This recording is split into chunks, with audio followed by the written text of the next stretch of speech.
আসসালামু আলাইকুম রহমতুল্লাহ বারকাতু। আজকে একটা বিষয় নিয়ে আলোচনা করব।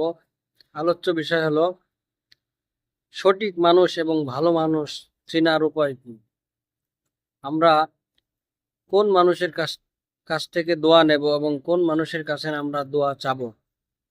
প্রকৃত ভালো মানুষ এবং প্রকৃত সঠিক মানুষ কে এবং কারা, তাদের সিফাত কি, তাদের গুণ কি, এই প্রকৃত ভালো মানুষ চেনার যে উপায়গুলো, এই সম্পর্কে ডক্টর আব্দুল্লাহ জাহাঙ্গীর স্যারের কাছ থেকে আমরা শুনবো যে সঠিক প্রকৃত ভালো মানুষ কে। এই বিষয়গুলো আমরা ডক্টর আব্দুল্লাহ জাহাঙ্গীর স্যারের কাছ থেকে আমরা শুনবো। চলেন তাহলে আমরা কথা না বাড়িয়ে ডক্টর আব্দুল্লাহ জাহাঙ্গীর স্যারের কাছ থেকে এই আলোচনাগুলো শুনি। যুবক এসে প্রশ্ন করছে, ইয়া রাসূলুল্লাহ, আইয়ুল মুসলিমিনা আফদল, মুসলমানদের ভিতরে শ্রেষ্ঠ সেরা মুসলমান কে? কি জন্য প্রশ্নটা করলেন? সেরা মুসলমানকে চিনে সালাম করে দোয়া নেবেন, এই জন্য, ঠিক না? এই জন্য, তাই না? কি জন্য? নিজে সেরা মুসলমান হবেন। যুবক সে চায় সব মুসলমানের সেরা হবে সে। কাজে ছোটখাটো কোনো প্রশ্ন করিনি, একবারে ফার্স্ট ক্লাস ফার্স্ট কোথায় গেলে পদ বেশি এটা বলেন। কথা বোঝেননি? এই যুবক জীবন পাল্টানোর জন্য রাসূলুল্লাহ সাল্লাল্লাহু আলাইহি ওয়াসাল্লামের কাছে গেছে। প্রশ্ন করছে কি? আইয়ুল মুসলিমিনা আফদল, শ্রেষ্ঠ মুসলমান কি? এক কথায় প্রশ্নের উত্তর দিতে হবে।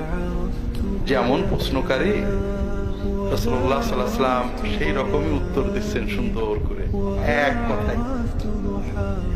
আহসানুহুম খুলুকান,